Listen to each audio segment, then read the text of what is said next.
Well, here we are, folks. Another Tuesday evening, another live stream from DFA. Good to see you on. And thanks very much for everybody who's taken the time to come on early. Great to see you in the chat there.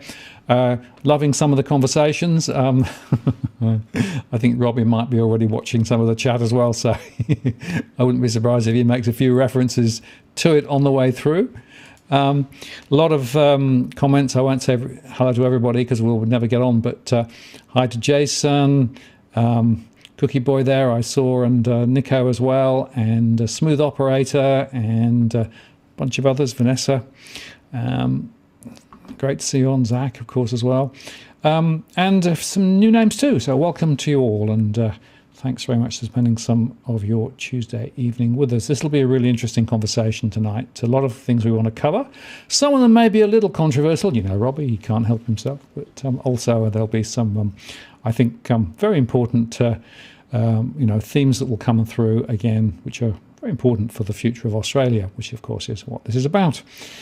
And with that, I think we're pretty much good to go. I'm just going to run this for another few seconds. Electro Friday asked about the price of iron ore. We'll come on to that, I'm sure. That's going to be a very important factor. Baxter from Brisbane, hi. Good to see you there. And so it goes on. Nice to see so many on. Okay, I'm going to now take the pre-show off, and I'm going to run the intro, and we'll go from there. See you in a second.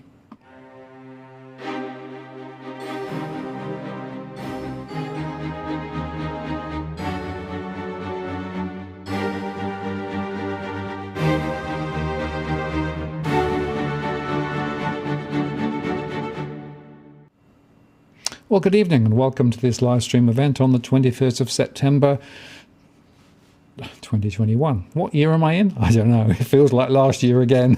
Good to see you all on. And thanks very much for spending some time on this evening. Just before I bring Robbie in, I will just make my normal points, which is that we don't provide financial legal advice on this channel. This is a generic conversation. If you need more specific advice, you need to go and talk to professionals. Do please play nice in the chat room, especially tonight with so many on. We will moderate as needed. And I also would just make the point that there are often many conversations going on in the chat. I do try to follow them all, but I don't necessarily always manage to do that. So I apologise in advance if, in fact, I miss some things that are going on. This is as at 21st of September 2021. If you want to get my attention and make sure that your question gets noticed, use @WalkTheWorld. And we also have a super chat enabled, which means that if you want to make a contribution to helping run the show, you can do that. Or indeed, if you want to make sure your question goes to the top of the list, the super chat enabled questions are in a separate queue here, which means there's more chance I'm going to see them and more chance that we're going to answer them. But again, with all of these things, with so many questions on, the fact of the matter is, I may miss something. If I do, I apologise, but I try my best. Anyhow, with that introduction, I'm going to bring Robbie Barwick in. Robbie, are you there? I am. Hello, Malcolm. Close, but no cigar. Martin, my friend. Martin. Exactly right. Yeah, we've only done this a few times, but no, that's fine. It's it's evening. Yeah. Anyway, thank you very much for coming on and spending some time with us, Robbie. Yeah, no problem. Before we begin, Martin, I thought I might do a bit of a welcome to country, but I'd like to acknowledge the future owners of this land, which will be our Chinese overlords, who are going to use it as a nuclear waste dump once they've reduced it to nuclear ash in the future war we just started. And I'm only half joking, but we can talk about that later. Okay, straight in, 2 feet first. Thank you, Robbie. Yeah, we will come on, I think, to that particular discussion because it's an important discussion. But what I'd like to do is perhaps start in sort of more focus perhaps on the economic questions, because we did call this, it's the economy stupid, quoting, I think, Bill Clinton from some time ago. But just for those who may not know, why don't you just introduce yourself and just give you a bit of context, because, of course, you do have a significant full-time role in what you're doing with the Citizens Party. Yeah, I'm the research director of the Citizens Party. The Citizens Party is the probably the most established of all the so-called minor political parties in Australia. We've been going more than, 33 years this year, I believe. So we're not a fly-by-night party. We've been pretty much battling on the same issues for those 33 years, which is for a financial system that serves the real economy. Hence the subject of tonight's discussion. And in that time, we've seen the rise and fall of the neoliberal ideology, and it is falling, but it's hanging on for grim death, and we're paying the consequences of that. But we're helping to lead campaigns that can, pry its cold dead fingers off what's left of the economy, so we can actually, kickstart the heart of it again and get our economy back on track. Right, and I think that's a really good place to start, Robbie, because the key question for me is, what is the economy for? Who's it meant to serve? And how do you know you've got an economy that's actually working effectively, right? I think that's a good place to start, because my own view at the moment is our economy here in Australia is not functioning to the benefit of most Australians. It's supporting some significant power blocks, the construction sector, the mining sector, the finance sector, et cetera, et cetera. So how would you define success from an economic perspective? Well, I've got a good metric I think people could consider, and we put this out in a release a week or so ago. Until 2020, the main economic refrain of both major parties in government was so many years of uninterrupted economic growth Australia has enjoyed, a world record. And I think we've got up to 28 years of uninterrupted economic growth. So, close to 3 decades of uninterrupted economic growth. And we put out a release about the state of the healthcare system, because in 1980, Australia had nearly 7 beds per 1,000 people. In 2017, the last figures we found, it was just above 3 beds per 1,000 people. And we posed the question, if we'd enjoyed this world record burst of economic growth, why didn't our healthcare capacity expand? Why didn't it go from 7 beds to 10 beds, 11 beds, 12 beds per 1,000?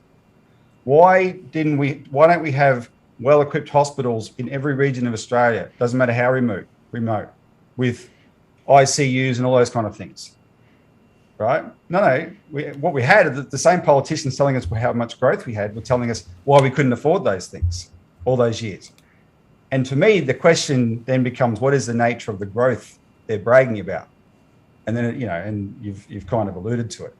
I would argue it hasn't been real economic growth. In fact, and we can talk about that more in a minute with manufacturing, we have dismantled the guts of our economy, and we've concentrated it in these sectors that are they're not even, they're providing jobs, yeah, but even if you're in the construction sector and you've got a better job, or in the mining sector, you've got a better job, you're also paying through the nose for a house to live in, right? Whereas once upon a time, you had a good job in those sectors and you had an affordable home.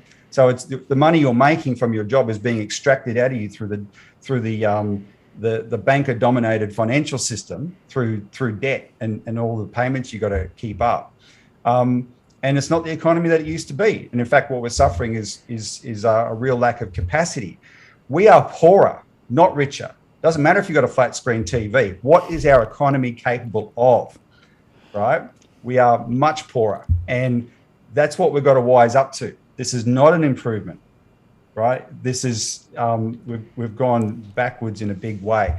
Because if the economy cannot provide those things we actually need, then we have to take stock. And the healthcare system is an example of that. And a related example, Martin, is the debate in the pandemic of so-called health versus the economy. There shouldn't be a dichotomy. The economy is what's there to meet our needs, and right now our healthcare is our need, right? There's a healthcare crisis. Well, meet the need, and look how slack governments are at gearing up to meet the healthcare need. We pointed this out. The Doherty modelling for for the lockdown lifting treats healthcare as fixed, not a variable. Why isn't it a variable? Why haven't we dropped everything and expanded the crap out of it? Right? No, because we, whatever KPMG consultants to the governments come up with these brain waves that governments follow. They don't think that way. And today, just to give you bring it really home. I was talking to an ex-military guy in Brisbane today about China, who shares my concerns about this, where we're going with China. We changed the subject onto the hospital system because states like Queensland and Western Australia have a health crisis now, and they don't have COVID. And he told me he'd spoken to a doctor at Ipswich and asked him how it was going at the Ipswich hospital, and this doctor told him that the other week they had to move someone out of intensive care in the Ipswich hospital because they were full, had to transfer them somewhere else, and the closest ICU unit they could transfer them to from the Ipswich hospital was, get this, Rockhampton. This is Australia's healthcare, the country that beat the world record for economic growth. It's a joke. So there's an example, and we need to look at what our different sectors are doing and address what's gone wrong, and we need policies to do that. Right, and just to pick up a couple of points there, Robbie. The first one is, how you measure growth is quite important, right? Yep. You can fudge it for quite a long time, and Vanessa said earlier on, I put the comment earlier on, a lot of it's to do with government incentives and throwing money about the place, right? Or it's about bringing more migrants into the country just to make the country bigger so that effectively the top line GDP number goes up. But GDP per capita doesn't necessarily. The third one, of course, is that perpetual growth might be impossible anyway. So there's a bunch of reasons why this growth at all costs philosophy is just making huge issues for us. And then, of course, the question, who benefits from all this activity, all this momentum? And the truth is, and I spoke to Michael Hudson last year on this, and it keeps coming back to me because it's such a critical conversation. What's happened is that all of the wealth floats up to a few, right? And the general population, you and me and everybody else effectively is paying through the nose to allow a small proportion of people to get ever richer, yep. Whether in the mining sector or the finance sector or even the construction sector. But it's not actually flowing into the real economy. It's not providing the benefits that we need to create a better lifestyle and, life support, health, yep. schools, all those things, all the things that we need. So to my mind, the short answer to my question about the economy is for the people, right? The yep. economy is not just there to create wealth for a few rich people. And, the theory is it just cascades from the top and a few crumbs down to the bottom. That whole model, which is the neoliberal view, is what the problem is. Trickle down, yeah. Yep. Kennedy had a really good, John F. Kennedy, had a really good metaphor for the opposite of trickle down, which was a rising tide lifts all boats. But instead, we've had this trickle down idea. At its heart, Martin, it goes back to just basic stuff like the belief that economics is supply and demand. And when you combine that with the neoliberal ideology, where governments aren't allowed to do anything, then it's all got to be driven by consumption, right? And so that's why you bring in more migrants, not for the reason we brought them in after World War II. Why do we bring them in after World War II? They contributed to the economic development of Australia by actually contributing to it.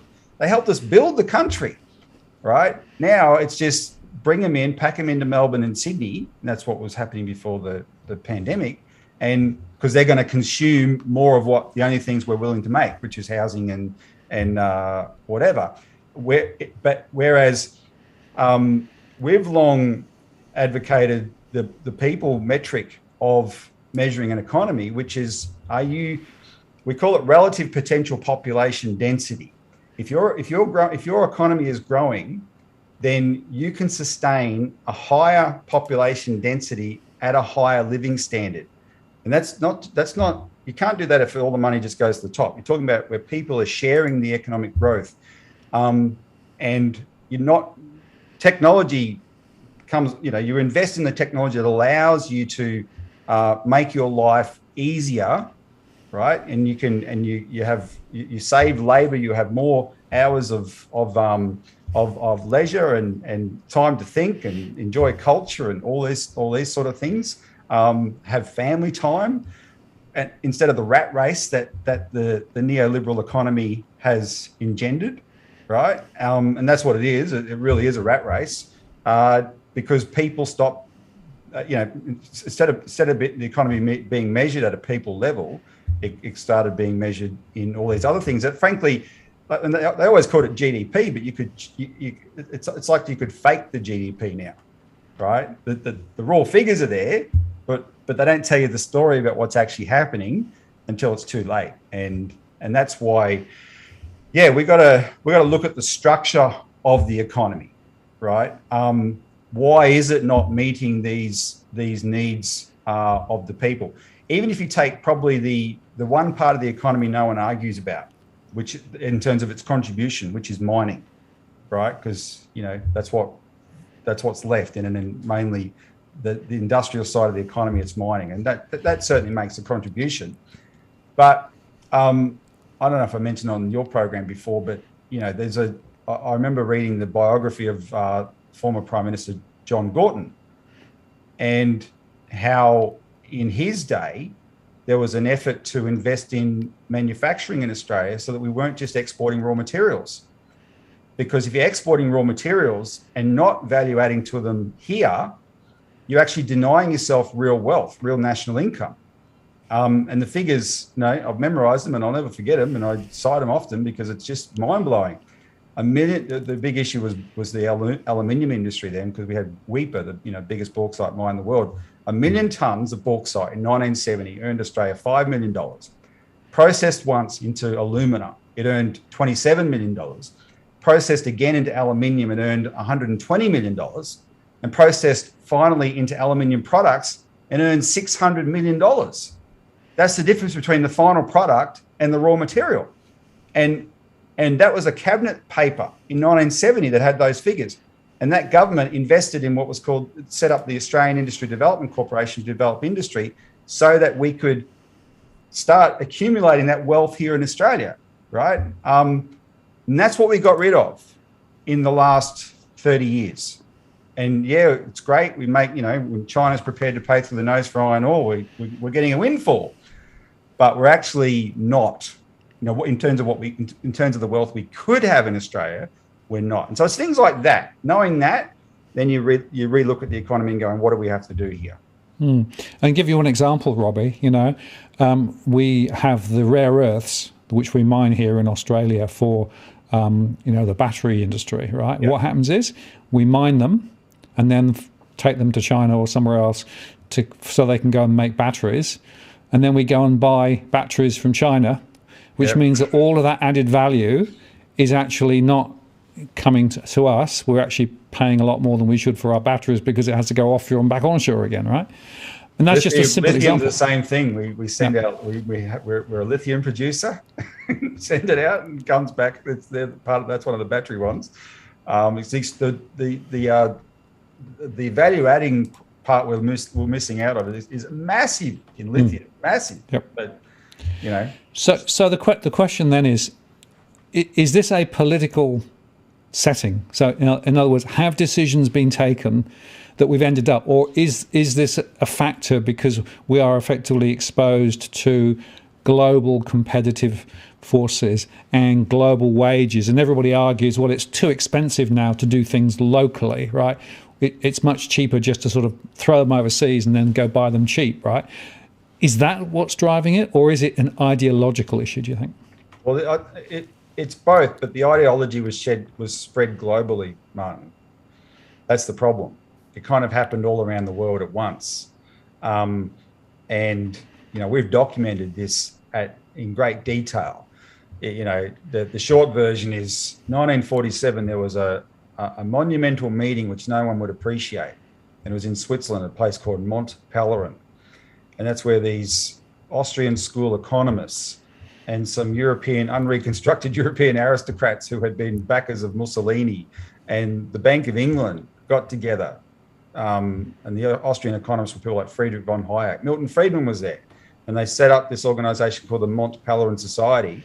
And what they were what the whole purpose was, they opposed the post-war economic consensus, which Roosevelt had started in the 30s. And by the end of World War II, you had the Chifley government in Australia, you had the Attlee government in the UK. I mean, Clement Attlee nationalised the Bank of England in 1946. This was part of the consensus. They set up the National Health Service, right? The biggest health, still to this day, the biggest healthcare service in the world is the UK's National Health Service. There was a commitment. I mean, people in those days when welfare wasn't a dirty word, they would just sort of blanket label it the welfare state. But it was really a commitment to saying we've got to make sure the economy serves people, right? No more laissez-faire. And so this meeting in Switzerland was about, no, we serve the elite who benefit from laissez-faire, right? And they worked at it and they worked at it and they worked at it. These were the people that sponsored Thatcher. And so with the rise of Thatcher in the 70s, they'd set all these think tanks up around Australia. Centre for Independent Studies in Sydney is one of them. The IPA in Melbourne was effectively taken over by this group. There's another outfit that came along here a bit later called the Tasman Institute. H.R. Nichols Society was set up with a bent to bash trade unions. And they targeted all the regulations and institutions that got in the way of just unbridled profiteering by corporations, which is what neoliberalism allowed. And suddenly everyone was preaching that gospel. Ronald Reagan, Thatcher, Roger Douglas in New Zealand, Hawke and Keating here in Australia, and this ideology, everyone signed onto it, right?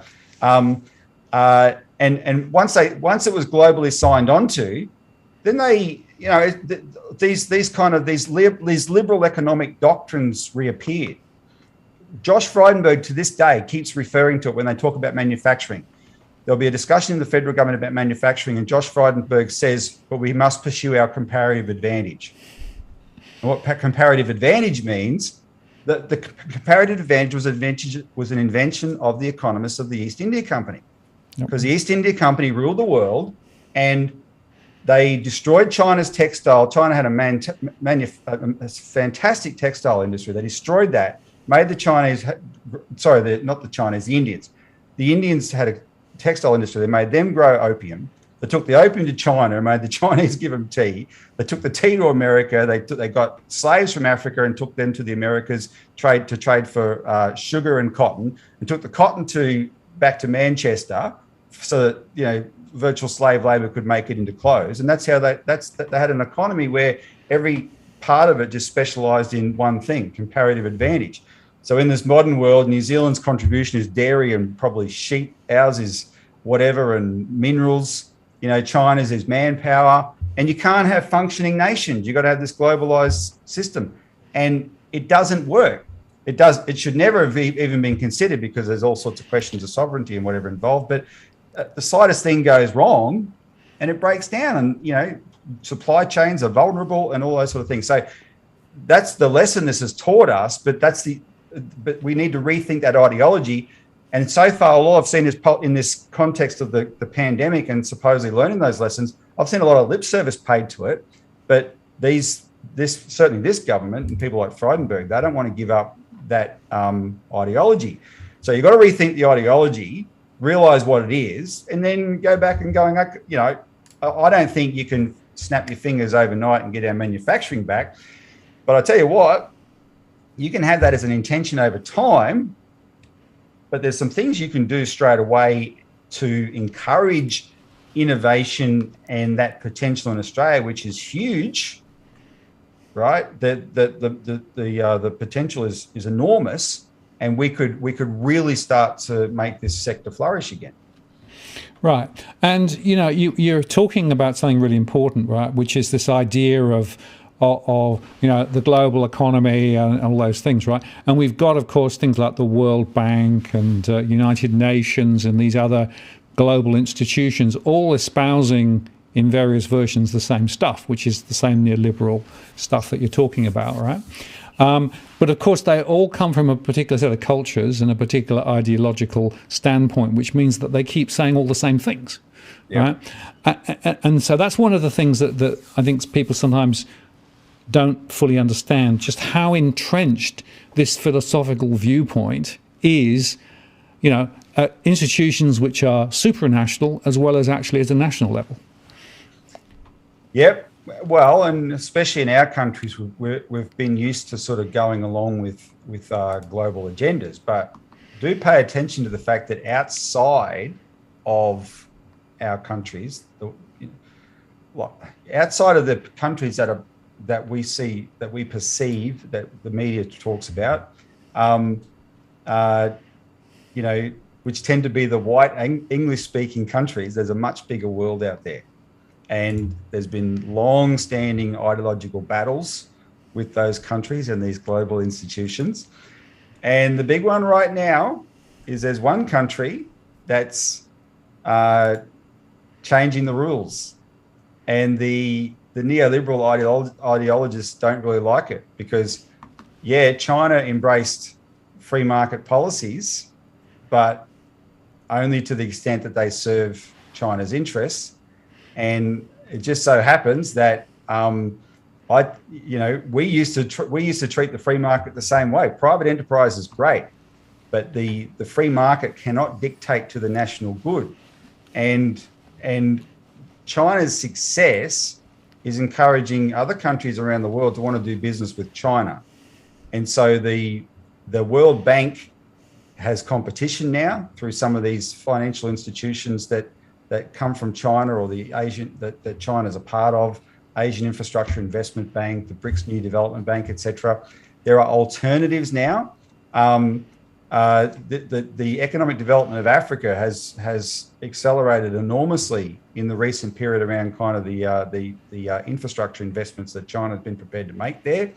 That's allowing those countries to not have to bow to the IMF the way they did. They just automatically had to once upon a time, and all China's doing is they figured out that they had to do something differently, but learn what was good from the rest of the world and put it into practice, but without letting it get out of control, right? And so that's actually that. While that's working, and I think there's good reasons it is working, but while it's working, it is encouraging the rest of the world a lot of the rest of the world to want to do business like that. And that is really changing these institutions, because there was never a case where the UN or the World Bank could really dictate to countries, right? You had to go to them cap in, like with the World Bank or the IMF, you had to go to them cap in hand first, right? Once you did, then that came with conditions. And it was those conditions that allowed them to force through all these economic reforms in those countries. And that dynamic is changing.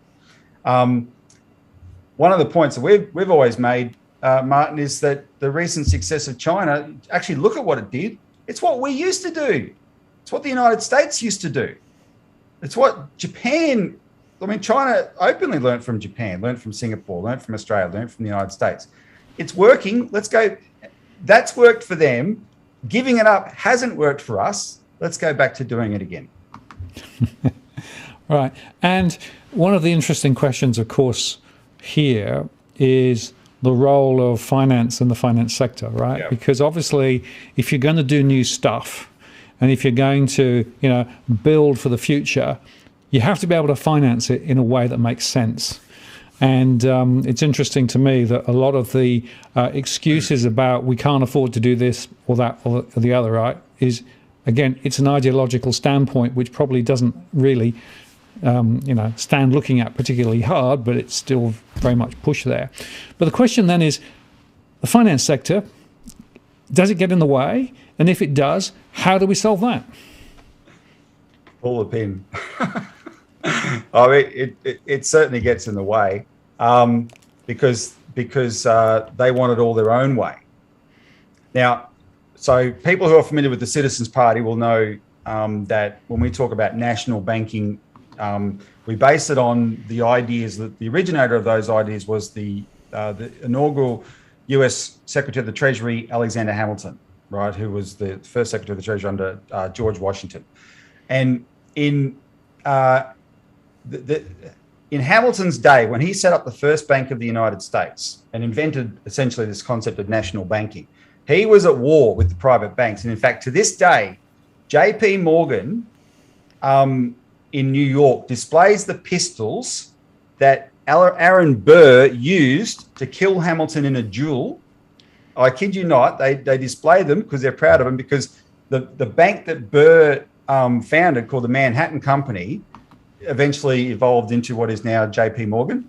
And this was an ideological thing. And Hamilton tore these guys' throats out, these bankers' throats out, because he made the point, with this bank, this is one of the things he said at the time. He said, the bank that we've created, this national bank, has made our economy so much bigger.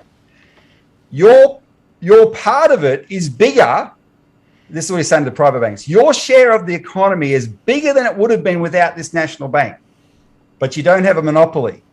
However, you people are so stupid, you would prefer all of a smaller pie, right, that you monopolize, rather than a bigger part of a bigger pie, but you don't have all of it.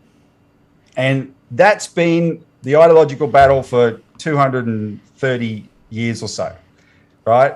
And in fact, yes, Baxter in Brisbane, my kids, especially my son, they're fanatics for this, the musical Hamilton. Oh, mate, my son's got it half memorized. They made me watch it, and it's pretty good, and it covers some of this stuff really well. But it's sort of a rap musical and whatever. But my son Franklin, I mean, he's just in love with this musical. It's pretty impressive. His story, Hamilton's story, is certainly worth being told. But that influenced policy around the world. And King O'Malley was the guy who founded the Commonwealth Bank of Australia. And in 1905, he gave this profound speech in the Parliament, went for 5 hours, and he said, "I am the Alexander Hamilton of Australia. He was the greatest financial genius to ever walk the earth, and his ideas have never been improved upon." They set up the Commonwealth Bank, and it played an enormous role in the history of Australia. And that was all taken down from the 1980s onwards, right? The Campbell Financial System Inquiry in 1982 explicitly recommended that all public banking institutions in Australia be dismantled. And so since they privatised the Commonwealth Bank in 1996, we haven't had public banking institutions except for two minor exceptions, which is the Clean Energy Finance Corporation that the Greens got Julia Gillard to pass, which is, it's very small though. It's $10 billion, but that's to put public money into clean energy in technology. And there is a rural finance initiative, which is also way too small. But they're actually quite recent. So for a long time, there was the private banking monopoly ruled Australia. So then what have they turned us into? I mean, see for yourself. They are not, you'd remember this chart, Wilson, Martin, because Dr. Wilson Tsai, the former APRA principal researcher, he did up this brilliant chart a couple of years ago, kind of illustrating the Glass-Steagall effect, but also just the state of the Australian economy. And bank lending to business as opposed to mortgages went like that. So in the early 90s, it was roughly 70% to business, 30% to mortgages. By 2018, when Wilson did the chart, it was literally the opposite. 30% to business, 70% to mortgages. And one of the ironies there, of course, is that the businesses employ the people who borrow the mortgages and need to repay them, right? But banks are not interested in lending to business anymore. And then that has had an enormous flow-on effect. People don't take it seriously enough. Credit unions, Dennis, is not good enough because they tend to just go along with most of what they do with mortgages as well. They could be encouraged to do more, but it's not. You've got to have some government settings to encourage that kind of thing. There's a German economist, Richard Werner, who actually talks about the German model, where Germans' massive industrial capacity, which is with all these small industries, is fueled by all these local German banks, and that would be good. But you've got to have government settings to encourage that. What we've got now doesn't do that, and it starves business of credit, starves small business of credit. You can only borrow if you put your house up, because essentially then they become mortgages. They're not really business loans, right? And I think even the IMF the other day criticised that about Australia, right? And that was quite, the IMF is saying that's a ridiculous model that Australia uses. You saw that? The OECD as well. Yeah. The OECD. Yep. Yeah. Yep. Because it's terrible that it's so lopsided that's what and why do the banks do it? Because mortgages is maximum profits for them. Yep. Right? And the real economy is literally starved of credit. Well, it's worth making the point, of course, under the Basel rules, or the Basel, depending on which side of the river you come from, the Basel rules, it's about a quarter of the capital for a mortgage relative to a business loan. In other words, if I'm a bank, I can make 4 times the loans on mortgages relative to lending to business, right? Yeah. Now, they argue that's because the risk profiles are different, and that may be true, but the net effect of that is that banks much prefer to lend for mortgages. They're not lending for businesses. In my small business surveys, I get more and more stories of people unable to access credit. They can't take their business forward because they can't get the money, even if they put their house up. Doesn't always work. And then, of course, the other side of that is that banks also are very, very draconian when it comes to small businesses. So, we know a number of people who've had businesses that basically have just been railroaded by dictatorial behavior from the banks because they don't really believe in small businesses and working with small businesses, right? And it's just the nature of the beast. So the beast has to change if we're going to actually drive it towards supporting the economy that we discussed earlier on we need, right? So there has to be a different model. And whether that's a credit union model or whether it's a government-backed bank or a combination or whatever, right? But we have to find a different way through this. Remember this, Robbie, I keep saying this, people are effectively turned into a series of cash flows, right? That's how they're valued, right? So banks are happy for you to take a 35, 45, 55-year mortgage because they know that over that 35, 45, 55 years, you're just going to go on paying, right? Yep. They can therefore use those cash flows to bolster their own performance and their own profitability. Doesn't help anybody. No, it's we're the milking cow and they're the dairy, and they just keep milking away. So you've got to break a lot of this. You can trace it back to when the banks got a private monopoly over Australian financial system. So we have to break the private monopoly. It's not communism. Australia was never a communist country, but we had a national bank, Commonwealth Bank, and it did, when it was allowed to do a good job, it did a brilliant job, especially in the World War II period. So let's break the monopoly. You break the monopoly, and what happens is a public bank that, as you and I discussed before, Martin, there's been numerous attempts in the last few years, especially with fintech and all this stuff. These startups have started to challenge the big banks, and they've either failed, or if they've succeeded, a big bank's bought them up, right? And the monopoly stays. And so the only institution under these circumstances that can challenge that monopoly is the Australian government. And if they set up a public bank, so one of our policies is for a postal bank, which can pretty much replicate the way the Commonwealth Bank started, but that's a retail banking alternative to the private banks. And we need a development bank / infrastructure bank, either one institution or two. Get the Reserve Bank much more involved with those, right? Connect them in together. But what can you do? Well, so like a private bank, a postal bank, a retail level alternative to the major banks can be something that just competes on service. How? By providing one. Novel idea. Not rocket science, right? Yeah. Turn every post office into a bank.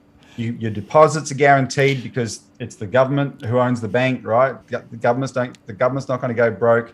You can make sure that it's committed to maintaining the cash payment system. You can provide. You can put a lot of emphasis on the local area for lending and all those sort of needs. Make sure that's taken care of.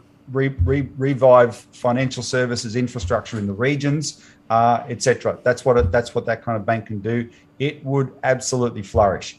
A the legislation that we've drafted for a postal bank, we have an interesting part in there where, sorry, I keep getting distracted by these comments. Yes, Vanessa, Australia Post can barely deliver your mail, but as you know, Australia Post has been sabotaged in recent years. So this is premised upon that all being reformed as well, right?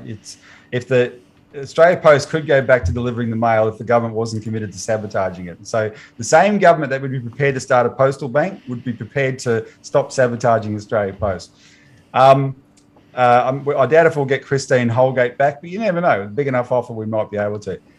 But the interesting part in our bill, Martin, is that because a banker explained it to me that one of the difficulties in starting up one of these new financial institutions in Australia is how does it make enough loans to multiply the deposits enough to actually cover the costs, etc. Now, I think he was being a bit pessimistic, but certainly what you can do is take surplus deposits and invest them in another government bank, which is a development bank.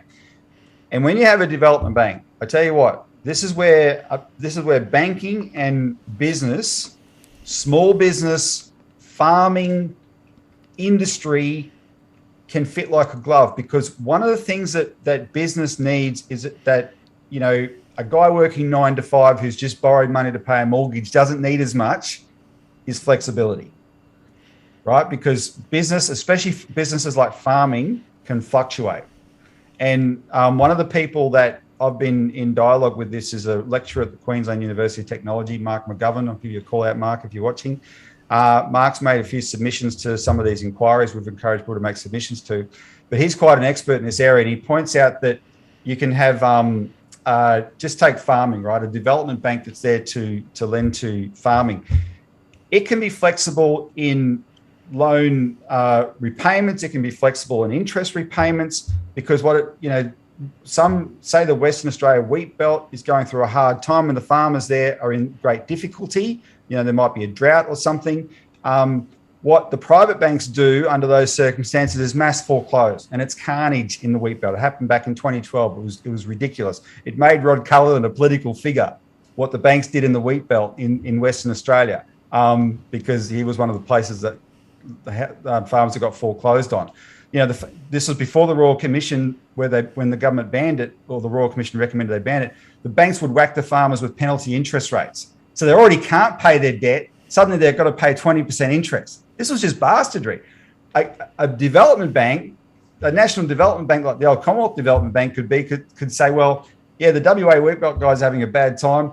The Queensland sugar growers are having a bumper crop, right? And so they're making their payments. They're covered. There's money coming in from them that is keeping the coffers full. That can help us be flexible with the WA wheat guys, right? You can give them loan holidays and all those sort of things. You see them through, because once they come through the other side, of course they'll be profitable. But I tell you what that does, it keeps family farmers on the land, that kind of approach, instead of foreclosing so corporate agribusiness can take over, right? And that kind of flexibility can be applied at a local level with business, some industry guy. There's lots of, I've told you this in the past. My great mate down here in Melbourne, who's an engineer, Paul Jindra, he keeps telling me what fantastic the potential there is among engineering businesses in Australia. These guys that work with machinery in their own workshops, and he says they know nothing about money, but they're driven by an idea, right? And if they got some backing to employ a few people to bring their idea to market, he said some will fail, some will succeed. A handful have become bigger than BHP, right? But no one in Australia backs them, right? And certainly not the private banks. So that's what public banking institutions have the flexibility to do. Now, you want to make sure they're properly staffed by professionals, people who know both finance and industry. That's very important. Public banks in the past, can be something like a brains trust of real capacity that's there to help make the right judgments, etc. It's not about just throwing money around like confetti, but you provide backing to the potential, and the stuff that comes off spectacularly. It's not rocket science. These are the ways we can turn the economy around. Yes. Well, as with all of these things, it's about political intent and policy decisions, right? Because you can decide to do X or you can decide to do Y, but the point is that they always choose one rather than the other, and the one that is, as we said earlier on, neoliberal based and isn't actually working. So the point is there are alternative policy settings that could make a huge difference. The other angle, though, Robbie, is the regulation and the regulators and the role that they play, right? Because we have the Reserve Bank, we have APRA, we have ASIC. I would argue that none of them are actually doing the job they should be doing, which is effectively, being a strong cop on the beat, protecting the interests of real businesses, real households, and all of that, right? They are all playing the same neoliberal game, which basically means stacking the decks for the big end of town. Term funding facility, great example. Somebody asked earlier on, what effect did the term funding facility had? The answer is it boosted the bank's profits. Yep. CBA, for example, is buying back a proportion of its shares, and about 4 basis points of its profits came directly from the term funding facility. How stupid? Wow. How stupid is that, given the total amount of money that was thrown all over the place last year, right? And we can't get these banks to pay their victims. No, exactly right. So let's just think about the regulatory framework a little bit, right? Because we've got a new incumbent in ASIC. I would argue the previous incumbent was actually upsetting the government, and so they sort of kicked him out and brought a friendly in. And now basically ASIC is being told by Frydenberg that your main role is to help the growth of the economy. Nothing about being the cop on the beat. I mean, how does that work? Oh, exactly. In 2019, Wilson Tsai wrote this, and Wilson had worked at both APRA and ASIC. He wrote this great paper that you can look it up, The Farce of Fake Regulation. And his point was, we have regulation in Australia, it's just fake. It's there for appearances only because the assumption is neoliberal, that there shouldn't be regulation. But of course, the people that's what the politicians believe. The public expect that cop on the beat is a real person, not a cardboard cutout, right? They're assuming there's a cop on the beat, and the bankers don't want a cop on the beat, right? So they've got to have one in name only. Now, the Royal Commission was a rude shock to that model, but the public assumed that would mean change. The politicians never intended for it to mean change. And if you saw our release the other day where we talked about Commissioner Kenneth Hayne must have been able to see the future, Martin, because that look in Kenneth Hayne's eye, you look at that photo again of Kenneth Hayne handing over the Royal Commission report to Josh Frydenberg. Yeah. And if you saw the video, he wouldn't shake Frydenberg's hand. He just didn't want to pose for the camera, but he's looking at, and we said he saw the future because he knew this little faker was just paying lip service to the Royal Commission and fully intended to trash the whole lot. And 2.5 years later, he has. Now, James Shipton, yes, had been a problem because Shipton had been appointed head ASIC the same at the beginning of the month of November 2017, early in the month. And it was at the end of the month that there was this almighty rebellion in the Parliament that forced the Royal Commission to be called. And I had been talking to parliamentarians who had predicted to me, looks like we're going to have a Royal Commission. But one of them said Morrison would already have the terms of reference in his back pocket to go with if he's pushed. And he was pushed, and he whipped out the terms of reference, and it was terms of reference the banks had approved of, but we got the Royal Commission. Now, the Royal Commission, in terms of what it exposed, did a lot of good work, and there were plenty of good recommendations there. But for Shipton, who had already been appointed the head of ASIC, and he'd been based in Hong Kong, and he's sort of a bit of an unknown entity in Australia to a degree. He spent his first 12 months in the job watching his agency, lashed every day at the Royal Commission, and there's no doubt he ended that experience determined to lift ASIC's game, and that's what he did. And of all the things that we've talked about, he did the most concrete metric was this question of enforceable undertakings, because these were the pathetic, traffic fines that ASIC had been hitting the banks with instead of actual prosecutions, right? The effective just slaps on the wrist, the equivalent of a parking ticket. There'd been something like 45 of those in 2017, 45, 50, whatever, or 2018. In 2020, there was zero. And instead, they stepped up enforcement, right? Daniel Crennan, who was the head of enforcement, Shipton's deputy, said the banks should fear us. That was a headline in the Financial Review that day. And you can imagine what the banks thought of that. No way, no how. It just blew my mind how it's almost like it's coordinated. The same day Christine Holgate got smashed in Parliament over the watches, October 23 last year, we're coming up to the anniversary. That same day, the Auditor General wrote a letter, which would have been pre-organised. It's just the formality. That's the same day he wrote a letter to Frydenberg. The next day, Frydenberg responded to about this supposed expenses scandal involving Shipton and Long and Crennan, and next thing you know, they're out of there. And who are they replaced by? Well, the first bit of suspicion we had was that the Fin Review called Joe Longo, Shipton's replacement, the business-friendly regulator that Frydenberg craves. That's how the Fin Review describes him. We've just had an article in our publication. Just hang on a second, Martin. Is that online? Oh, okay. It's online. I was just checking the Brains Trust over here.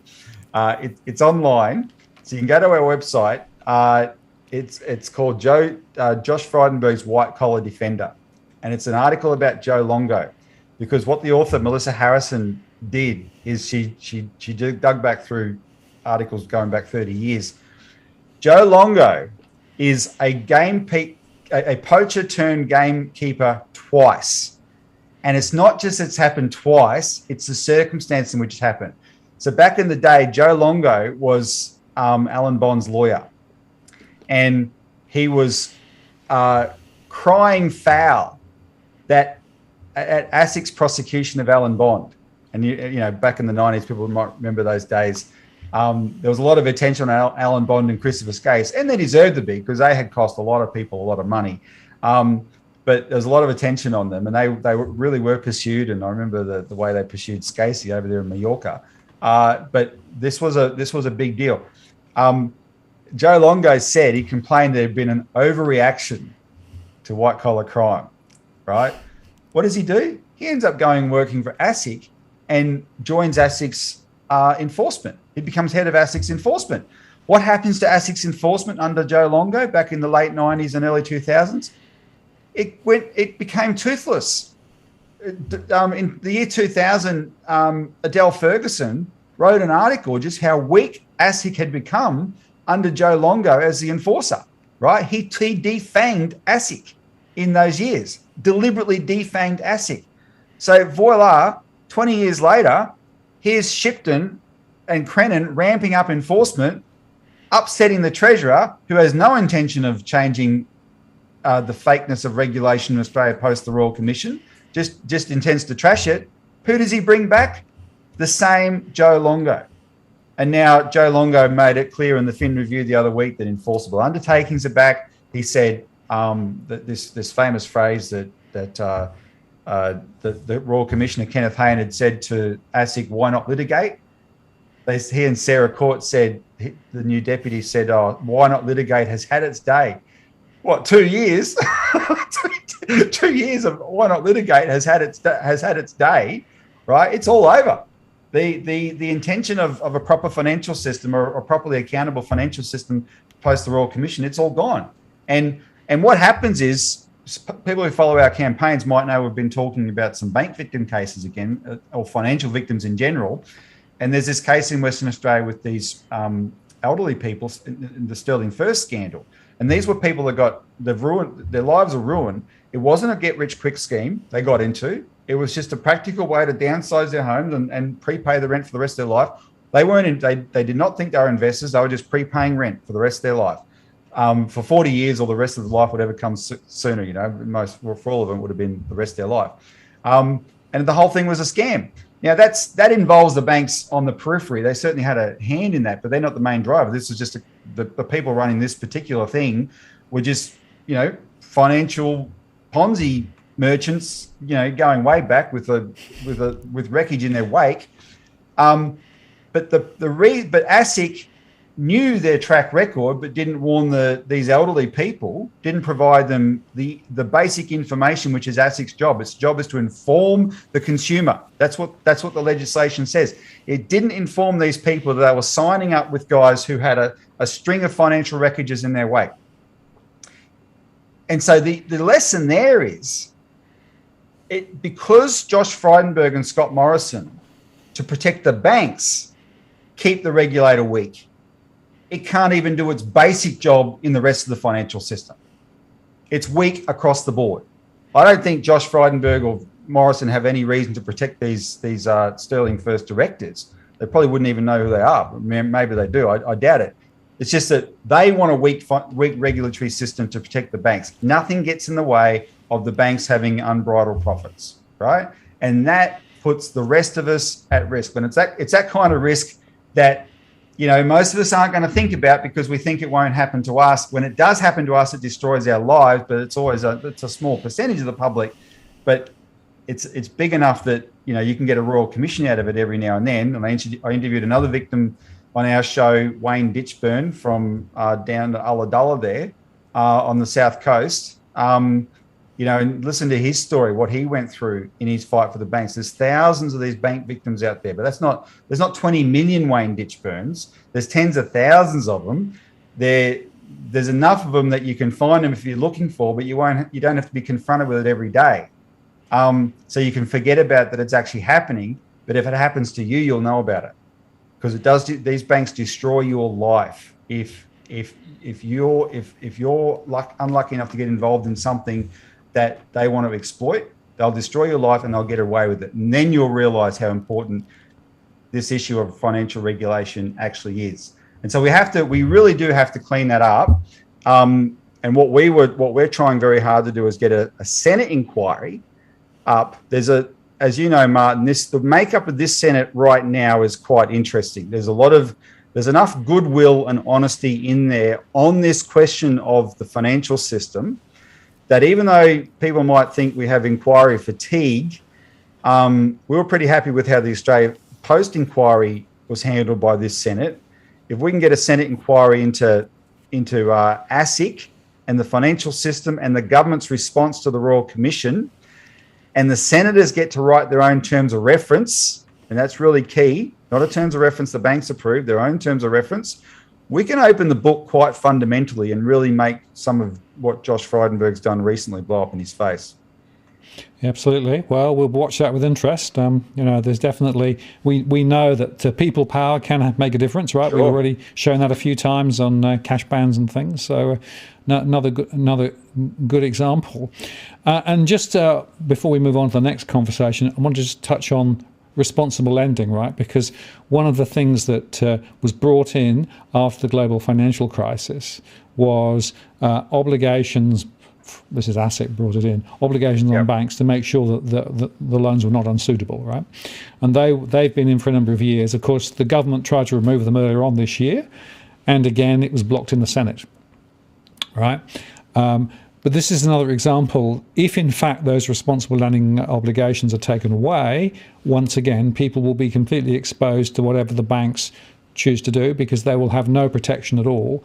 And this is another example, to my mind, of weakened regulation that just doesn't support the interests of businesses and households, right?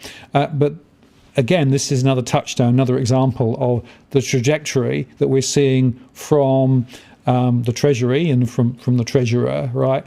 And effectively, it's all designed to bolster the interests of those big financial institutions and protect their interests, never mind the real Australians, the real businesses. And that's why we have to find a different model if we're going to actually, to where we came into this conversation, build our economy differently. Yeah, they claim that they need to do it it really took the cake for me when they said, "Oh, we've got to change these laws so we can because we can't lend to business." You weren't lending to business anyway. That's the problem. That's what's wrong with our economy. You got no. These banks are not going to lend more to business if we change responsible lending laws. They got no interest in doing that. They're good at coming up with the excuses that sound plausible, but they've already got their property bubble back. It's going gangbusters everywhere. I mean, we're heading for it. Like, we're just adding up to the debt pile for the inevitable avalanche that's going to come crashing down on us one day. But the markets are roaring, and that's really all the banks are interested in.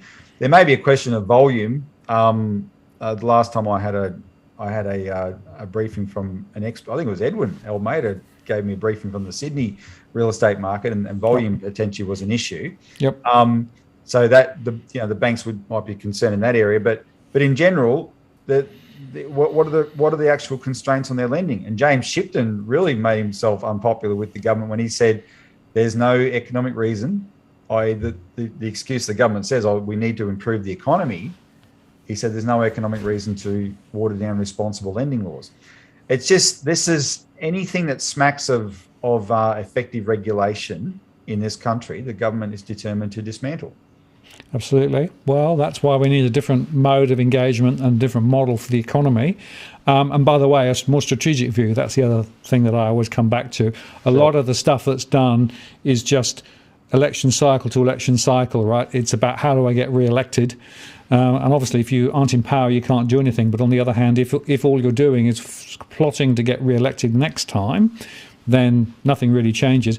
And I also make the point, Robbie, that both sides of politics, both the main parties, are as culpable as each other with this, right? So this isn't like, neoliberalism sits within, the Conservative part, but, Labour and Conservative and the Nationals, they've all got this same underlying doctrine that's driving what they're doing. And that's the problem. It's a huge problem. And it's at federal and state levels. There's ideology, then there's just the way bureaucracy is structured now. You've got so much of the actual influence and ideas level of government is provided through these consulting firms, because we've gutted the public service. We don't have expertise in the public service anymore. And who are the consulting firms? There's the same 6 firms for the whole world, right? And they charge an arm and a leg. Boston and what's the other one? McKinsey, right? And they're running government for literally the whole world. Yep. You want to see an example? Look at the contracts these consultants to have to deal with the pandemic. Boston Consulting was I think it was Boston Consulting or KPMG, one of those, was involved in the vaccine rollout, or one of what's that got to do with Boston Consulting, for crying out loud? Why don't we have expertise in the public service that's deep, that represents a range of experience over time, etc.? Why don't we have that anymore? So you got that problem where the public service that's supposed to be fearless and frank in its advice is hollowed out and gutted in many ways. And then you got the ideology of the politicians, and let me tell you something, these consulting firms are very ideological. Yep. Because they are products of the neoliberal world, right? That's why they're so big. That's what, so you'll never get a change of direction from them. So we do have to, the public has to ram through the change here ideologically, Martin, in the sense that we've got to demand that the governments, change their outlook or die politically, and support the political leaders that deliver on that. We highlighted on our show a little while ago, I couldn't believe it, about a month ago, the news broke that the company in Shepparton in Victoria here called Medcon, which was the only mask manufacturer in Australia at the start of last year, the only one. Yep. And when there was a sense that we needed PPE, the government turned to this company up the road was Puckapunyal. They brought in the army. They ramped up production of this company. There were 2 machines. They reverse engineered them to make 10 machines, and they went from 2 million masks to 60 million masks in 1 year. They went from they went to 150 permanent staff in that company, right? Bang. They just expanded the capacity to the hilt. That was last year. Medcon's back to 2 machines and 25 staff. Why? Because the public health agencies around Australia are back to getting their PPE from overseas. Yep. This government had said, we need manufacturing in Australia. It's all lip service, right? They, in a real bind, they did it, but they've got no ongoing commitment to it. And we, the people, have to demand that changes. We have to know that sort of thing is serious. Those are the things upon which our economic future depend, right? That's the long-term stuff that we've got to identify. These are the cracks in the damn wall that's going to bring it all down on our head. If we don't change that, we have to demand politicians. We have to give them the message that we want them to make long-term decisions. Yep. Because if we vote for them on short-term considerations, like, can I get political? I'm a political party, so well, you'll forgive me. If anyone votes for that charlatan Clive Palmer after what he's done the last 2 times to show he's a charlatan, but because right now you think vax is the issue, so you'll vote for a guy that's a charlatan just because he's putting all that money into it, you're the one who's making politicians short-term. Sorry, there's my editorial statement. If we make our votes based on short-term considerations like that, where we'll even vote for a charlatan because he's saying what we want to hear, right? Rather than who's really going to make the country a better place, then we're not helping. We're keeping the system short term. Right. I better not look at the comments after that. No, we'll push them to one side. But look, the point is, Robbie, that individuals have an opportunity, right, to ask the right questions of our politicians and those who would like to be our politicians, right? And some of the things we've been touching on, like, so what is the purpose of the economy, and what are you going to do in terms of rebuilding the long term? Those are the sorts of questions that we need to force them to engage with. And my own perspective is the media in Australia pretty much never ask those questions, right? No, they don't. They just recycle the short-term little stories, the little character profiles and those sorts of things. There's no real strategic debate in Australia on these fundamental issues that we've been touching for the last hour plus. And I think that's a disgrace. Yeah, and so let's not play their game. I mean, the media is going to do what the media is going to do, and every now and then something will happen where it sounds like they're forced to look at something important. But most of the time they're going to do what you say. But there is an established alternative media now, like in terms of the medium itself, like we're on right now, gets pretty crazy. So you've got to sort of be discerning of what you choose to view in. But I can, without blowing our own trumpet, Martin, I dare say that of all the things people could be watching on YouTube tonight, this is probably one of the more sensible discussions, and people can tune in and see that. You can go somewhere else for a lot more colour, but it's not necessarily going to be that profound in terms of its contribution. Let's make sure that those things get supported, and that gets reflected back to the politicians, whether the other media does or not, and they'll respond to it. One of the things that we've done successfully through our shows is draw the public into engaging with the system at a very serious level, including through these parliamentary inquiries. They're there to be participated in, and we've had great success in terms of, varying degrees of success, but everything we've done has had the success of drawing attention to the subject, right? Just on the manufacturing question, there's this manufacturing inquiry underway right now. And my favourite politician in the world, Kimberley Kitching from the Labor Party, moved it. And if anyone followed the Australia Post inquiry, they would know why I'm smiling when I call her my favourite politician. But for some reason, she moved this inquiry into manufacturing, and it's actually it's got quite a good deal of engagement, but mainly because our organisation participated, and we put out the word and say, make submissions. And this is a really good example of things that are happening in the real economy that the media is not paying attention to, but the public needs to know. We put out the call for people to participate in this inquiry, And I got this extraordinary response from retired TAFE college teachers in New South Wales. And these are one gentleman named Alan Baker, and then he kept, Alan was extraordinary. He kept introducing me over the phone to a lot of his friends he worked with. And they contacted us with one message, that if you want to restore manufacturing in Australia, you have a real problem. And the problem is, it's not just a case of the machines and the factories and whatever. We have a real problem with the skilled workforce, because we don't have it anymore.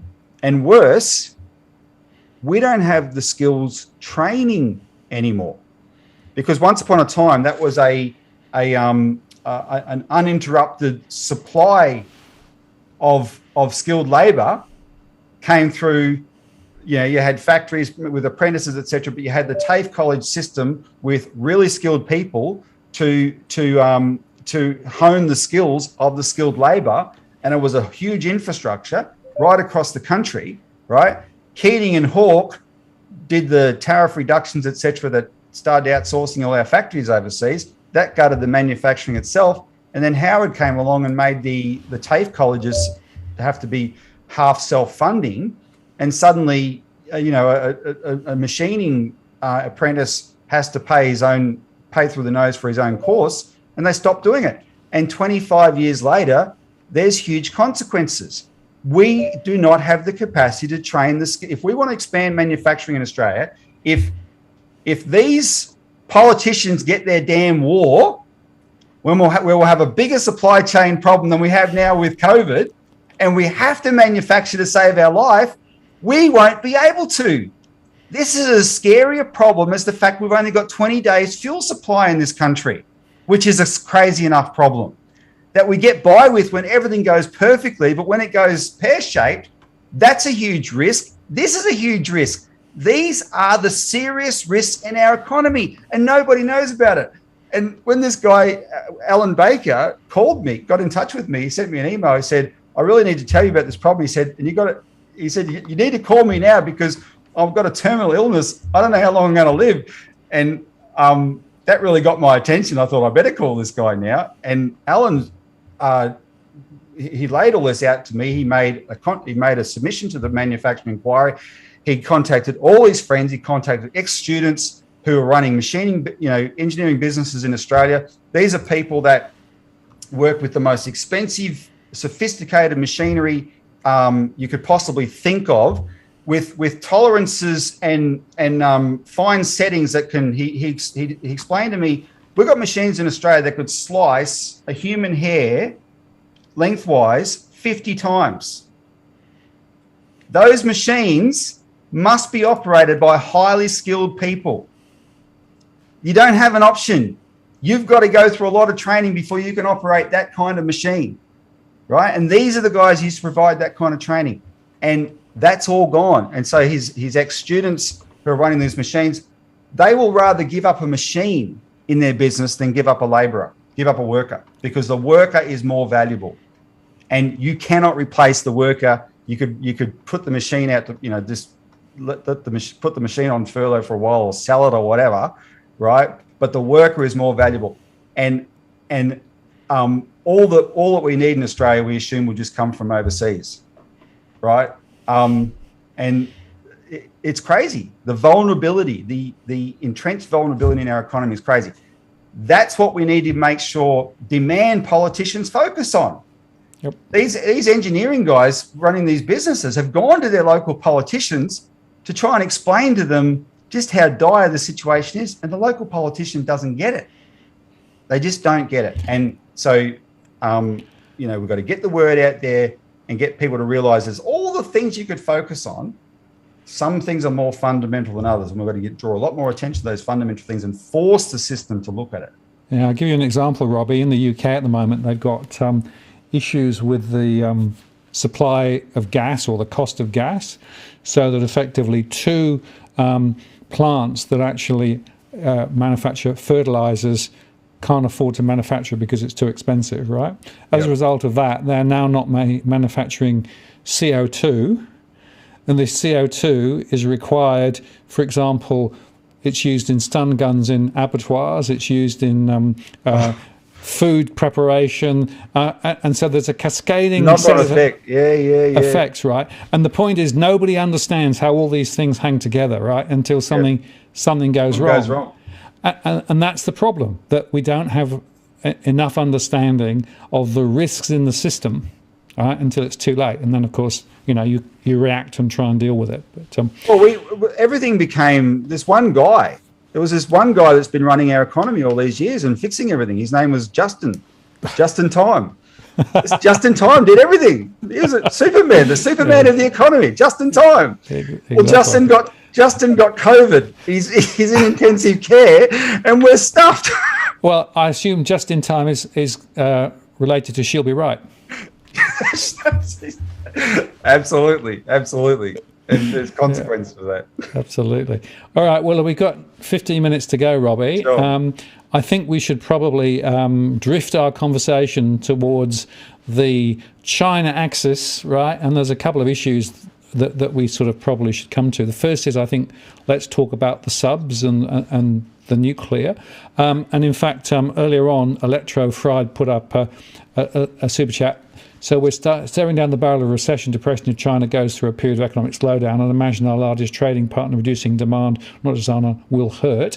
And earlier on, Master Singleton asked, what's your view of the crash of iron ore price in correlation to the Evergrande bond and stock effect on the Australian economy? So we've got those issues in the background, and then we've got the issue with regards to the subs, and thank you very much to Master Singleton and Electro Fried for the super chats. So where do we start the conversation? Should we pick up the sub bit first and go from there? I might not calm down after that, mate. I think the iron ore price is we can touch on that briefly. Yeah. And I don't claim to be an expert, but I do know that Australia has enjoyed a real windfall with this iron ore price, and China, we have this one-sided press in Australia, and all it's all. I saw that, Cookie Boy. Turn the volume down. Stop distracting me with these comments. Anyway, I'll try and stay calm. It's all about economic coercion from China. We might be about to experience economic coercion from France, actually, and it'll be interesting how that gets reported, but we'll put that aside. China has actually been, when it comes to these important trade areas, China's been very forgiving for a long, long time. They accept the price they're given, and they pay it. And even though it's gone, what did it soar to, $280 or something, the iron ore price? I mean, we really did have a windfall. That was never going to last. And separate to those domestic economic developments, like around things like the property market in general and construction, and then whatever Evergrande might have an impact on, China was already committed to getting those prices down, right? Not undercutting Australia, but these were windfall prices. And, they had this side project in Guinea to bring online this massive iron ore, Simeon, or I forget what it's called, this massive iron ore project in Guinea. Well, now the Americans have just backed a coup in Guinea, and I suspect that has strategic implications. We'll see long term. I mean, China will likely try and adapt to that. Maybe that's just pure act of sabotage, but nevertheless, China has lost a lot of its sense of goodwill to Australia, and it wanted to start getting these prices down anyway. So I know there's a list of things that the Chinese have done to reduce speculation in commodities and all those kind of areas. So that's just a general point I'll make about that. There's a general intention, but we make money out of iron ore. Whether $280 is a windfall, but I think for a long time it was like 140, and we'll always make some money out of iron ore if China's buying it off us. The Evergrande question, though, Martin, and again, I'm not an expert, but I do know this. As I was arguing with John Adams today, there's been an industry for 20 years predicting the imminent collapse of China. And the biggest lunatic on earth is an American named Gordon Chang, who shows up on Fox News all the time, the author of The Coming Collapse of China, except he wrote that book in the year 2000, The Coming Collapse of China, and he still shows up in 2021, author of The Coming Collapse of China. I mean, what they don't understand about China is that China doesn't treat the market like Western politicians and Western businessmen treat the market. So with Evergrande, China knew there was a property bubble. They're not in denial there's a property bubble like our governments are. They knew it was an unhealthy property bubble. And in the last few years, they've done they've done numerous things to take the heat, to try and cool it down. While our governments have been opening up the floodgates and the Reserve Bank, et cetera, to pump ours up, China says, this is a problem. We don't like this problem. We're going to try and cool it down. They didn't do that without knowing there would be consequences. Of course, they knew there would be consequences. So now you've got, so whatever Evergrande does, the other thing that's going to be different in China is how China reacts to the crisis. You know, the Chinese government is not going to react to Evergrande the way the American government reacted to Lehman Brothers, right? They just don't respect the free market enough to say, oh, this is, we're just going to, try and maintain this illusion of a free market. If they think they have to step in and do something, they'll have to step in and do something. I did notice that it looks like they might make the foreign creditors take a haircut, 75% haircut. Yep. And the domestic creditors, but it's not a simple distinction between domestic and foreign. The domestic creditors who won't get a haircut or will get a smaller haircut, the difference between them and the foreign creditors is they're retail creditors and the foreign creditors are wholesale creditors. So BlackRock, PIMCO, they're going to take a haircut. They'll probably have to take a haircut, right? Well, they're what you call sophisticated investors. And the Chinese government is distinguished between them for sophisticated investors and retail investors. And I think that's a good distinction. I predict Western media will scream about that, but I think that's a good distinction. So they're going to do that. That's in terms of handling Evergrande itself, things like that. But the broader economic implications, they will just respond to in whatever way they're going to respond to it. I don't know what they're going to do. I'm not saying it's going to work. What I would say is, if you're trying to analyze this, don't assume that the decision-making in China is going to be like the decision-making that you could assume the Reserve Bank might do here, or the American authorities or the British authorities. It wouldn't be the same at all. No, absolutely. Well, that longer-term, different set of objectives, a levelling up that they really are trying to do, and also a recognition within China that the property market has probably gone way too high. Yep. In fact, I did a show earlier on today where I talked about some of the metrics around the property market in China. And in fact, Karen Malley at the AFR did quite an interesting article going through it and talking about it, right? And at the end I said, of my show, actually, what she said about China, you could say about Australia as well, because we're in precisely the same situation, over leveraged, etc., right? So it's not like it's completely, unique. Now, Jason asked a question: what would happen if both China and USA sort of moved towards collapse in the same time? Is that feasible, possible? Who knows? And thanks for the super chat, Jason. It's greatly appreciated. But there are cracks. A war, it might. Yeah, well, there are cracks appearing, of course, but the ideological standpoint, they are quite different, and therefore potentially the routes they might take and the levers they might pull could be quite different. That is definitely what's different. And remember, you can be a purist and criticize that China doesn't have democratic elections or whatever, but they have longevity in their government and their decision making. They don't have the short term pressures that the Americans have, and that's another reason it's different. There's a fundamental difference. The one big difference between China's huge property bubble and every other country's huge property bubble is China's property bubble as a percentage of its economy is much smaller. So it's big in its own terms, it's enormous, but it's not the main game in China's economy. Ours is the main game in our economy. That's the difference. And so that China has an enormously productive economy. It's a productive powerhouse. That's the bread and butter of its economy, that level of production. Yeah, you know, the construction absorbs a lot of materials like iron ore and cement and all that sort of stuff, but they've got a lot more things going on. And they do, you know, we pulled out of Belt and Road. The rest of the world didn't. The rest of the world's going on is well and truly involved in Belt and Road. Belt and Road's roaring ahead.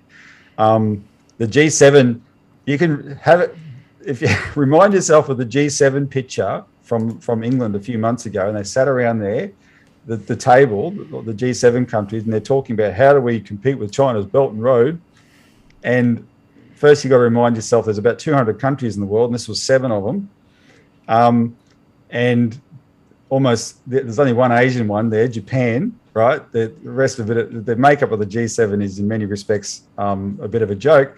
And already one of them is not interested in participating with them anymore, France, right? Because of what's been done to that. And so there's no way there's a competitor to the Belt and Road. Mm-hmm. Those projects are going ahead. They're going to consume a lot of productive capacity, right? And that's happening. Well, you know, don't look at the world through the Anglo-sphere lens, people. That's happening. That's the real story in the world. We are a white pimple on the world nowadays, and we've reduced ourselves to that. And you know what happens to white pimples? They get popped. Yeah, and it's interesting, if you look at the proportion of the world population that is actually living under a liberal democracy banner, right? It's about 27%. Yep. And then if you look at how each of those democracies function, you might even come up with a new definition of democracy. Yeah, well, that's yeah, absolutely. Well, as we said earlier on, you know, there's a certain orientation and bias to the way things are done, so that effectively exactly. Profit goes to the few, and etc. Now, okay, nuclear subs, Robbie. When you heard the announcement, right, you know, under wraps, ta-da, last week, I imagine your reaction was quite interesting. My heart sunk faster than our diesel subs will. Look, it's just, the world doesn't have to be like this. There's no reason to. I wish I had the quote handy. June 2019, an Australian said, "We welcome the Belt and Road in the Asia Pacific because of the contribution it's going to make." And that person in June 2019 was Scott Morrison. Yep. And since then, he has signed on. I mean, Mike Pompeo was a certifiable lunatic. Mike Pompeo is a wannabe war criminal who wishes he could occupy the same level of hell that Henry Kissinger is going to be in. He tried to do everything he could in his power to start World War III while he was Trump's Secretary of State. And that's what Australia signed on to. And we just adopted this idea that we, not even all the white countries of the world, we will tell our whole neighbours in this region, we are hostile to you. Now, it's mainly China, but they all get the message. We are hostile to you, and we are going to escalate strategically in our region with our great and powerful friends that they copied Menzies saying, the United States and the United Kingdom. The people that Malcolm Fraser called dangerous allies in his book in 2014. Now, why did Malcolm Fraser call them dangerous allies? Malcolm Fraser, Paul Keating, who's been speaking up, and you know, I've been bagging Paul Keating early in this, but on foreign policy, Paul Keating said Australia for too long looked for security from Asia instead of looked for its security in Asia. And that started changing. There was a commitment to a more independent foreign policy from the 1970s onwards. And in fact, bear with me, Martin, but this is going to be this is a quote that's going to be in our publication tomorrow. In 1971, let me quote this: 21st of July, 1971. This is a Department of Foreign Affairs and Trade, Australia's DFAT policy planning paper, QP 1171. It was declassified not that long ago. So in 1971, DFA paper said this. It argued there was, quote, cause for concern whether our alliance with the United States can protect us at every step from political disadvantage resulting from the manner in which the United States conducts its global policies. The American alliance in a changing power balance will mean less to us than it has in the past. If anything, this argument has been strengthened by recent United States actions and America's failure to consult us on issues of primary importance to Australia. Accordingly, we shall need now, more than ever, to formulate independent policies based on Australian national interests and those of our near neighbours that will enable us to react quickly to developments in United States policy towards China and Indochina. And that's what our Department of Foreign Affairs wrote in a policy planning paper in 1971.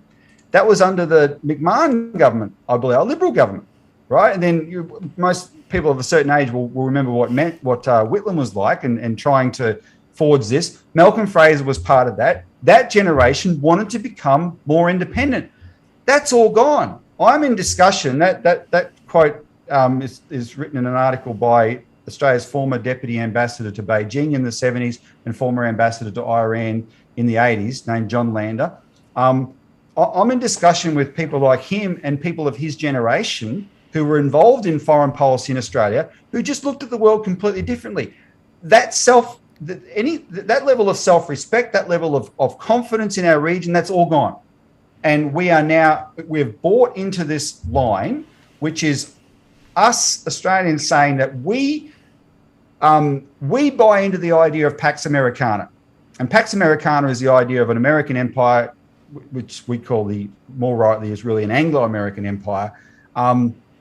If you know the play Othello, Shakespeare's Othello, you got this kind of like the Anglo-American relationship is like Othello and Iago, where America's Othello, the big dumb brute, and Iago Britain is Iago, the sort of the more manipulative one, but the more experienced in ways of empire.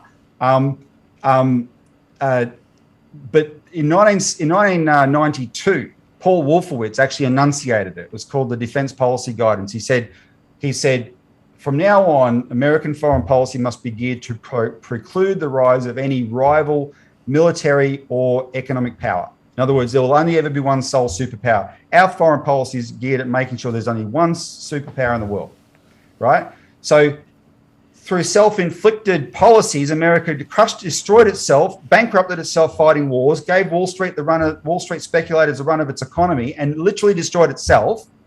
China got on with building up its economy and just worked at it and didn't fight wars and those sort of things. And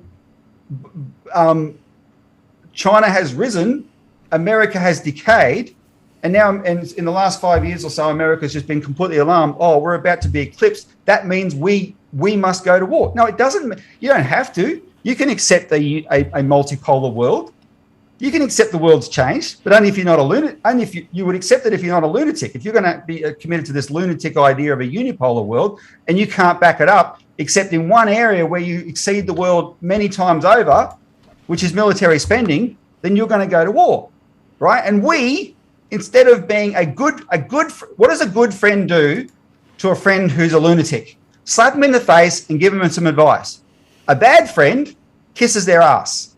We are kissing their ass, right? And we're saying, hey, and use our country to do it. Turn us into the world's biggest floating aircraft carrier. And what that does, I'm sorry to break it to you, we already had a nuclear target on us in Pine Gap because Pine Gap is so central to a nuclear war. The way it guides America's drone murder machine is guided out of Pine Gap. But in a nuclear war, it's absolutely essential. And that straight away makes it a nuclear target in any nuclear exchange. But we start bringing nuclear subs here, and it's not just the nuclear subs will be ours. Now, they say they won't be nuclear equipped, but what happens in this area is we're not going to let the Indonesians or the Malaysians or the Chinese go down in those subs and inspect whether they've got nuclear missiles, are we? And so they just have to take our word for it. Well, guess what? Countries don't take each other's words for it in this regard. But it's not just the subs that we have. We're opening up Australia to become a basis of increased American operations. Peter Dutton is a wannabe Mike Pompeo. I mean, you know, and just an obnoxious person to boot, because it's so easy to bash China in Australia now. You all lap it up. 80% of you hate China. You will accept anything if it comes in the name of bashing China, even putting us at risk, our region at risk, because China. China hasn't invaded anybody, hasn't participated in any wars. All it wants to do is do business. It's not going to be a doormat. This is not 1850 anymore, right? It's not going to be a doormat. And you know what else it's not going to do? It's not going to tolerate us changing the status of Taiwan. And that's the part that this is basic diplomacy that people have to wrap their heads around, Martin, because we accept the way Taiwan's talked about. Now, I'll tell you, I'll give you some basic brutal truths about Taiwan. China will never invade Taiwan. You know why? Because Taiwan is China. You cannot invade yourself. China accepts Taiwan as China. And you know who else accepts it? Taiwan accepts Taiwan as China. Now, Taiwan has the gall to say, well, China is us, right? But anyway, they all accept it. There's the KMT, who started Taiwan, who fled there after the Civil War. They were well on the way to almost a reunification with China. They're doing business. Taiwan, all its businesses with China, etc., doing all the business. America gets in there and stirs up a democracy movement in Taiwan. And you've got these younger Taiwanese people saying, we want to be independent, etc. And, because we're a liberal democracy. No, that doesn't matter.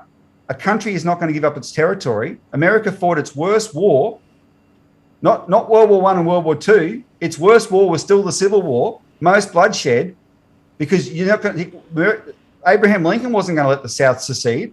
And for the Chinese, Taiwan's status is the same. And when Henry Kissinger had his meetings with Zhou Enlai in the early 70s to open up relations with China, this was the non-negotiable. This issue. China would not talk. The Americans wanted to talk. China would not talk until America agreed, do not touch the status of Taiwan. You break that, you break the whole thing. So if we want a war, we know how to do it. You upset the status of Taiwan. All this stuff we accuse Xi Jinping of doing, making threats or whatever, she's making those threats not to Taiwan, to us. Leave Taiwan alone. This is the non-negotiable for our even being friendly with you guys in the West. We opened up on the basis of you accepting this status. You don't get to change it. Or if you do, there will be consequences. And if you can't fight a war against Afghanistan, you can come and fight a war here. We will go to war over it, but that's your choice. And we've got these lunatics. One of the things that one of Mike Pompeo's last acts was to change the status of Taiwan. And if you don't believe me, go and look at, we can even put it on, I'll make a comment under the comments afterwards. You can listen to the link yourself. We like Singapore. Singapore is one of those Asian countries we tend to like. Go listen to the Singaporeans talk about this. Kishore Mahbubani, the former Singapore's ambassador to the UN, and George Yeo. It was in a podcast a couple of months ago. We published it. It's probably on our website as well. We published it. We transcribed it and published it. They explain just how fundamental this is. And our lunatic politicians, Peter Dutton, Mike Pompeo, and those jerks in America, we're upsetting the balance of that. And we're trying to say, that's Chinese aggression. No, this has always been the bedrock. And people have to learn this stuff, because if you just go by the way the media spins this, you're going to let them talk us into a war like you are, right? And you can do it, but I'm going to be fighting just as hard the other way, because the consequences are huge. It doesn't have to be this way. And one of the things we're going to do, Martin, we're going to do a bit more analysis on, the trigger for all this, what we're in right now, the trigger for this period is not what happened this month or the other week with the subs deal. It was when Barack Obama made his pivot to Asia after America literally destroyed the Middle East and North Africa, and he said, we're pivoting to Asia now to contain China. And Julia Gillard let him put the Marines in Darwin. And what they did is it massively upset the strategic balance. Those Marines in Darwin are called the tip of the spear. They're within striking distance to shut off the Straits of Malacca. And if you shut off the Straits of Malacca, you shut off China's oil supply. So the Chinese are working with this project with the Pakistanis to have a land supply through the Pakistani corridor, etc. And they're doing all sorts of things. But it was because we did that in 2011 that when Xi Jinping came to power, they started building up the islands in 2013 in response to what we did. Then we turn around and say, oh, that's the aggression, because nothing we ever do is wrong, even though we had literally just blown up the Middle East. We'd done that. We've just turned Libya into a failed state. We've done that, right? But nothing we do is wrong. China's the aggressor. No, we upset the strategic balance. China responded, and that's what it's been like ever since. So we've done a big one with this damn subs deal. I was hoping that the one silver lining would be a domestic nuclear industry. Yet that's not on. The only good thing that might come out about it is we get over our stupid fear of nuclear power and be able to, make use of our abundant resources of uranium and thorium in Australia. No, we can't do that. Instead, we have signed away what was left of our sovereignty and self-respect to this Anglo-American, being a permanent Anglo-American colony in our part of the world, and Australians have to see through it. Yeah, Robbie, thank you. Off your long run, as I expected, which is why we put it towards the end of the show. We've gone way over time. A couple of comments came in from people saying, well, this will go on to 11 o'clock. But anyway, we haven't quite got there. But look, the point is, it's very important to get a balanced view on this, isn't there? And unfortunately, a lot of the stuff that's, again, in the mainstream media is just taking one particular view. There was an interesting thing I saw on the ABC, I think it was last night. Stan Grant was interviewing somebody who is actually connected with China, and that person said, you got to understand there's now basically going to be a nuclear target on Australia, right, because of what you've done, right? And Stan couldn't believe it, but essentially the point is the world changed when that decision was made. Yep, no, it did. And you do need to get a balanced point of view. So don't think of me, here's a bit of advice, don't necessarily think of me as the balance to say the Murdoch media on this. Think of just bother to pay attention to what our Asian neighbours are saying. We've got to stop thinking our shit don't stink. We live in this world with neighbours. We're not more important than them. Think about what they're saying, right? And they're not all kissing China's butt, but they want a peaceful world, and we're the ones that are upsetting it. And the worst thing is, seriously, viewers, who really respects this current crop of politicians making this decision? Do you respect them in any other field of life? This guy, Scott Morrison, do you respect them? And you're gonna just lie down and think that these strategic decisions are somehow they're absolute morons and total bastards in literally everything they do to us domestically. But there must be some wisdom in this. That even if you fail to see it, it must be there. No, they are cretins. They're selling us our future down the river in every way, and they've just made the world a lot more dangerous. And they have some of them have some crazy religious ideas in their head, which are very dangerous. If they think God's on their side, I mean, that's the worst possible thing you can think in a time like this. And that's what anyway. Those things are terrible. So just weigh all that up and pay attention to what our Asian neighbours think. Mahathir gave us some advice recently, right, that we should act like we actually live here. This article I'm going to publish tomorrow by this former ambassador, he said, look, we could start to repair this relationship. Australia should restate its commitment to Taiwan's current status, stop provoking China by implying that we're going to support a war to take Taiwan away from it. That sort of thing. It's not a betrayal of democracy. All this stuff is rubbish. These countries, all this stuff about, the Americans don't believe in democracy. The British don't believe in democracy. They'll overthrow a democracy as quickly as they'll overthrow any other kind of system of government that's in their way, right? It's not about democracy. There's no special democratic club. That's all rubbish. This is all strategic games to serve this idea of an Anglo-American unipolar world. We need to reject it, see through it, and hey, once you see through that, you can actually admire the fact that, there are some countries in the world where the economy is actually moving ahead. Ours isn't one of them. and the country we tend to demonise the most is, right? And what does an economy moving ahead mean? Back to your original question. Yep. That people's lives improve. Yep. That's why the people of China haven't risen up and overthrown the terrible CCP. Their lives have materially improved over 40 years. And in that 40 years, who can honestly say Australians' lives have improved? I mean, superficially, we might have, like I said, flat screen TVs. We've got a lot more debt. We don't have a healthcare system that can serve us. We don't have manufacturing. Our lives haven't improved one iota. Take the stock of that. And that's really the point. And there will be people in the chat who won't disagree with what you're saying, Robbie. But the point is, these are the sorts of arguments that it's worth exploring, right? And, DFA is about allowing these different perspectives to come through. I don't necessarily agree with everything that you've said tonight. I certainly don't agree with a lot of other people, what they've said in my other shows. But that's not the point. This is about a forum to have some of these conversations out there so that you begin to think differently and perhaps ask some broader questions, right? Because what I'm frustrated about, and this is, as we close, there is a huge potential for Australia and Australians if we got this sorted out, if we did the right things, if we actually had a strategic view of where we're going to head, and we started investing in the right things, and we pulled the levers in the right way rather than the long way, right?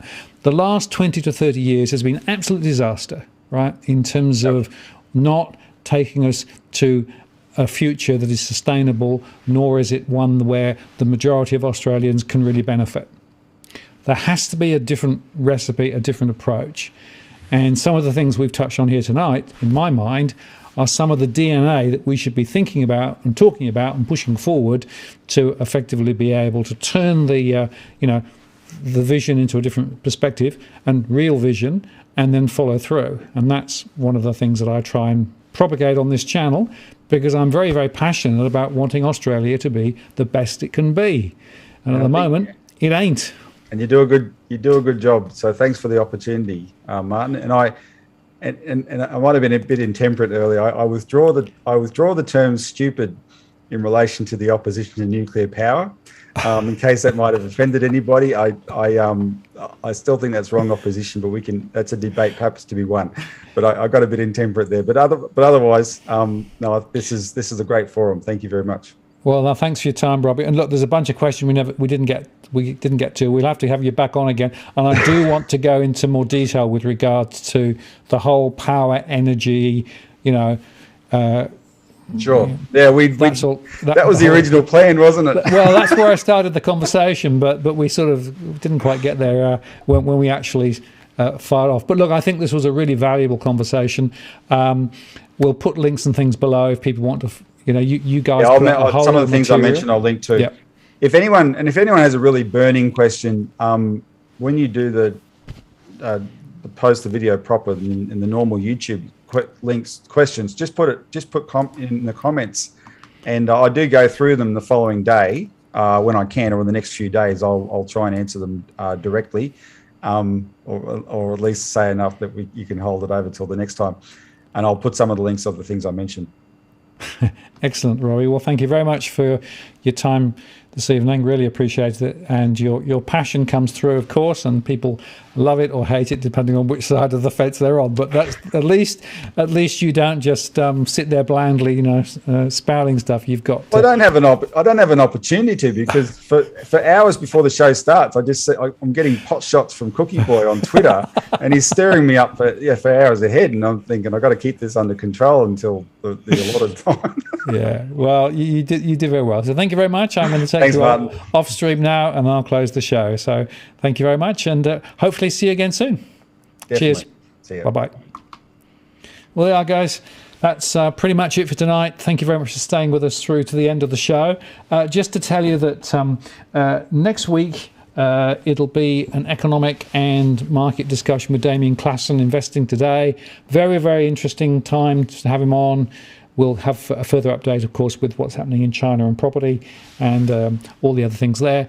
So join us this time next week for that show. I want to say thank you very much for spending your time with us this evening. I hope you found it an interesting and insightful discussion, even if you didn't agree with everything that Robbie said. That's not the point, as I said. Thank you very much for spending time. Please like, the show. It's really important. And come back again next week and have another conversation with us on all things economic and market related. Thank you very much. Have a great evening. See you next time. This is Martin North from Digital Finance Analytics, signing off. Good night.